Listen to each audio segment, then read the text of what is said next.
Morning student, class 4, it's your chapter 5, memory.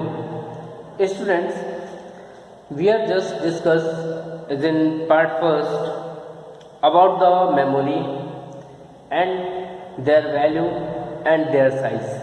हमने first part में chapter 5 के first part में मेमोरी की वैल्यू, मेमोरी की साइज, इसके बारे में हमने स्टडी किया था। ठीक है, तो अब हम नेक्स्ट पॉइंट पे आते हैं। पहले हम आपको फिर से समझाते हैं मेमोरी होती क्या चीज़ है।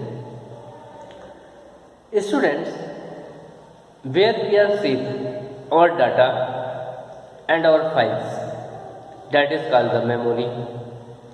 Okay, there are two main parts in our computer. First is the internal memory and second is the external memory. Students, is internal memory and external memory is the part of your memory. There are two parts of the memory. What? First is the internal memory and second is the external memory. Now we are just discuss about the what is the internal memory and what is the external memory. First, internal memory. Students, you are just read in your previous classes, studies in your previous classes, class 3rd, about the memory, about the ROM, RAM. Okay, so we are just discuss regarding to your previous classes chapters memory. Okay, same as chapter is in your class 4 memory. So we are just start part 2 of your chapter 5, that is the memory. Okay, I hope so all of you understand what is the mean of memory. Memory का मतलब होता क्या है? Memory का मतलब ये होता है कि जहाँ पे हम अपने डाटा को, अपनी फाइल को, अपने फोल्डर को सेव करते हैं, वो हमारी क्या होती है? कंप्यूटर मेमोरी होती है। ठीक है, और उसके टू पार्ट्स होते हैं, टू मेन पार्ट्स होते हैं उसके। पहला मेन पार्ट्स होता है इंटरनल मेमोरी, दूसरा मेन पार्ट्स होता है एक्सटर्नल मेमोरी। अब आप लोग ये सोच रहे होंगे कि ये इंटरनल मेमोरी में और एक्सटर्नल मेमोरी में डिफरेंस क्या है। ये इंटरनल का मतलब तो थोड़ा समझ में आ रहा होगा आपको कि जो मेमोरी अंदर की तरफ होती है सीपीयू में, उसको हम इंटरनल मेमोरी बोल देते हैं। एक्सटर्नल मेमोरी होती, अब ये एक्सटर्नल मेमोरी क्या चीज़ है? ठीक है, तो आप पहले इंटरनल मेमोरी को ध्यान से समझिए, ध्यान से सुनिए। आपके page number, look in your book chapter 5 page number 61. Okay, very well. Draw a pattern of the memory. First, memory के two main parts आपके ड्रॉ किए गए हैं इस ग्राफ में। इंटरनल और मेन मेमोरी, और सेकेंड एक्सटर्नल और सेकेंडरी मेमोरी। ओके, अब उसमें और भी डिफाइन किया गया है। अब पहले तो हमने मेमोरी के टू मेन पार्ट्स डिफाइन किए। अब हम पहले इंटरनल मेमोरी के पार्ट्स को डिफाइन करेंगे। इंटरनल मेमोरी का पार्ट्स होता है स्टूडेंट्स रोम, जिसको आप रैंडम एक्सेस मेमोरी कहते हैं। रैम, जिसको आप रैंडम एक्सेस मेमोरी कहते हैं। और जो एक्सटर्नल मेमोरी का जो पार्ट्स होते हैं उनको भी आप ध्यान से देखिए अपनी बुक में, आपके पेज नंबर 61 में है। ठीक है, ये होते हैं हमारे hard disk, CD ROM, Blu-ray disk, pen drive. ठीक है, इनको क्यों एक्सटर्नल कहा जाता है? क्योंकि हम इनको आउटसाइड से यूज़ करते हैं। ठीक है, उसमें हम इंजेक्ट करके यूज़ करते हैं। ओके, अगर हमें अपनी फाइल को, अपने फोल्डर्स को या अपने डाटा को अपने एक सिस्टम से कहीं दूसरे सिस्टम पे या कहीं दूसरी जगह हमें इसको कैरी करना हो तो हम कैसे कैरी करेंगे? तो आप इन डिवाइसेस के थ्रू कैरी करेंगे। जैसे आपका पेन ड्राइव है, ब्लू-रे डिस्क है, CD रोम है, ठीक है, इसके थ्रू आप कैरी कर सकते हो। ओके, तो इसलिए हम इसको क्या बोलेंगे, एक्सटर्नल मेमोरी बोलेंगे। और इंटरनल मेमोरी क्या होती है, हमारी जो मेमोरी हमारे सिस्टम के अंदर होती है। सिस्टम का मतलब क्या, CPU के जो अंदर होती है, उसको हम इंटरनल मेमोरी के नाम से जानते हैं। अब हम आपके पेज नंबर 61 को थोड़ा डिफाइन कर रहे हैं। आप इस वीडियो को बड़े ही ध्यान से सुनेंगे। Internal memory, the internal memory also known as the primary और मेन मेमोरी। इंटरनल मेमोरी को ही प्राइमरी या मेन मेमोरी कहा गया है। Okay, stores data and instruction of opening work on a computer. जो अपने डाटा अपने स्टोर कर रखे हैं, ठीक है, इंटरनल मेमोरी में, या जो भी अपने इंस्ट्रक्शंस स्टोर कर रखे हैं, ओके, आप उनको इजीली आप अपने सिस्टम पे देख सकते हैं।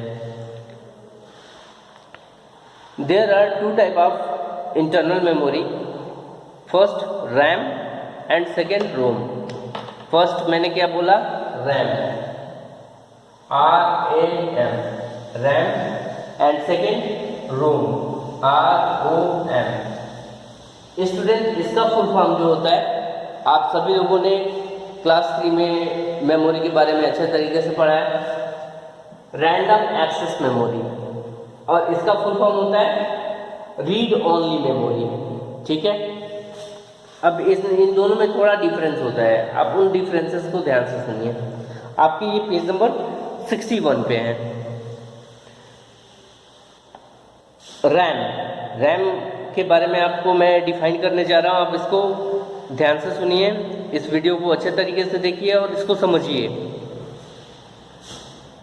RAM stand for the random access memory. Random access memory है। It is form of a computer data storage. ये किस काम में आता है, कंप्यूटर डाटा को स्टोर करने के वर्क में आता है, ठीक है। यहाँ पे कंप्यूटर के डाटा स्टोर होते हैं। वो डाटा हमारे फाइल भी हो सकते हैं, फोल्डर भी होते हैं, या हम अदर टाइप के डाटा भी हम यूज़ कर सकते हैं। It is referred as read and write memory, which means it allow both writing data onto it and reading data from it। यहाँ पे हम जैसे कि रैंडम एक्सेस के बारे में बताया, तो हम यहाँ पे राइट भी कर सकते हैं, और रोम के बारे में बताया तो यहाँ पे हम रीड ओनली भी रख सकते हैं, ठीक है। अपनी बुक में आप देखिए पेज नंबर 61 में,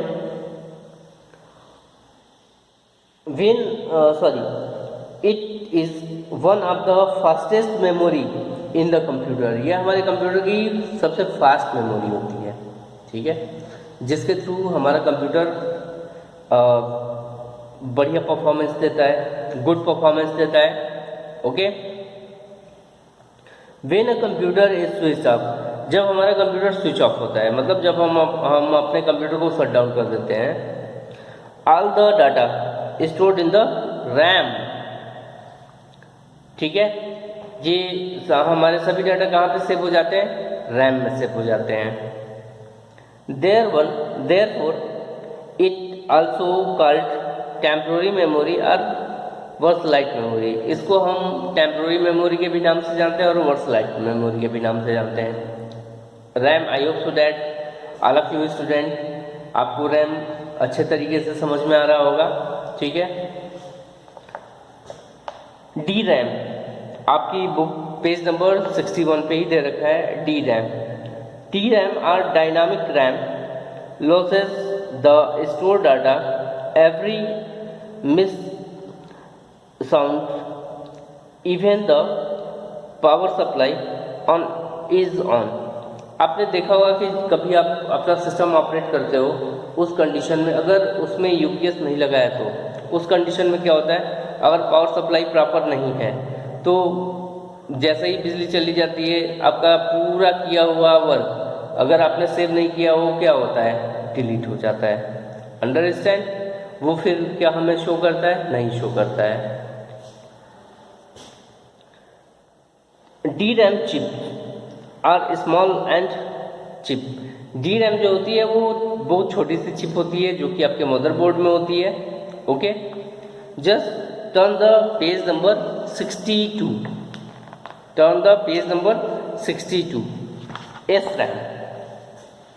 एस रैम और static RAM holds the data until the power supply is switched off। ये क्या करता है, ये रैम जब आपका सिस्टम स्विच ऑफ होता है तो एस रैम में आपके डाटा जो होते हैं वो सेव रहते हैं। S RAM chip are expensive and complex. S RAM जो चिपसेट है वो काफ़ी महंगे भी होते हैं, ठीक है। Their chip are faster than D RAM, लेकिन ये डी रैम जो आपके पेज नंबर 61 पे था उससे ये कहीं फास्ट वर्क करते हैं और उससे ये कहीं ज़्यादा सेफ होते हैं। Understand? Okay, I hope so students, are you just understand from the D RAM and S RAM with the RAM also, RAM, DRAM and SRAM and part of the internal memory. I hope so all of you understand from your chapter and understand from this video. Listen carefully this video and read line by line each and every pages which I am just say that page number also.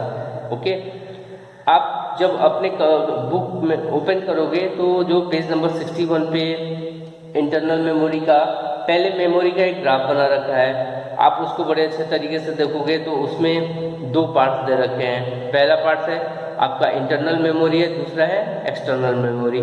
फिर उसके बाद उसमें आपके internal memory के parts show कर रखे हैं और एक्सटर्नल मेमोरी के पार्ट्स शो कर रखे हैं, ठीक है, जिससे आप अपने आप को सेटिस्फाई समझोगे कि अब हम मेमोरी के बारे में अच्छे तरीके से समझ रहे हैं। कौन सा पार्ट हमारा इंटरनल पार्ट्स होगा, कौन सी मेमोरी हमारी इंटरनल मेमोरी होगी और कौन सी मेमोरी हमारी एक्सटर्नल मेमोरी होगी। अंडरस्टैंड? ठीक आपके पेज नंबर 61 पे ही रैम के बारे में बहुत अच्छे तरीके से बता रखा है, जिसको मैंने अभी एक्सप्लेन किया, लाइन वाइज एक्सप्लेन किया। आप भी अपनी बुक को लाइन वाइज रीड करेंगे और इस वीडियो को जब आप देखेंगे तो अपनी बुक को अपने सामने रख के देखेंगे, ताकि आपको अगर कहीं पे भी कंफ्यूजन होता है तो आप उस कंफ्यूजन को इस वीडियो के थ्रू आप दूर कर सकें। ओके, रैम बताया, डी रैम बताया और उसके बाद आपके पेज नंबर 62 पे एक अवेलेबल है एस रैम। ये मैं रैम, डी रैम और एस रैम के बारे में मैंने आपको एक्सप्लेन किया। इसके बाद के जो भी हैं, ठीक है, जो कि आपके पेज नंबर 62 पे है, मैं आपको रोम, ओके, रोम को मैं आपको इसके बाद के वीडियो में, मतलब इसके नेक्स्ट वीडियो में, मतलब पार्ट 3 में मैं एक्सप्लेन करूंगा कि रोम का वर्क क्या होता है। ओके, रोम के पार्ट्स कितने होते हैं, ये सारी चीज़ें मैं आपको पार्ट 3 में एक्सप्लेन करूंगा। I hope so understand to all of you from this video and you are just read very carefully your chapter. Understand? Thank you.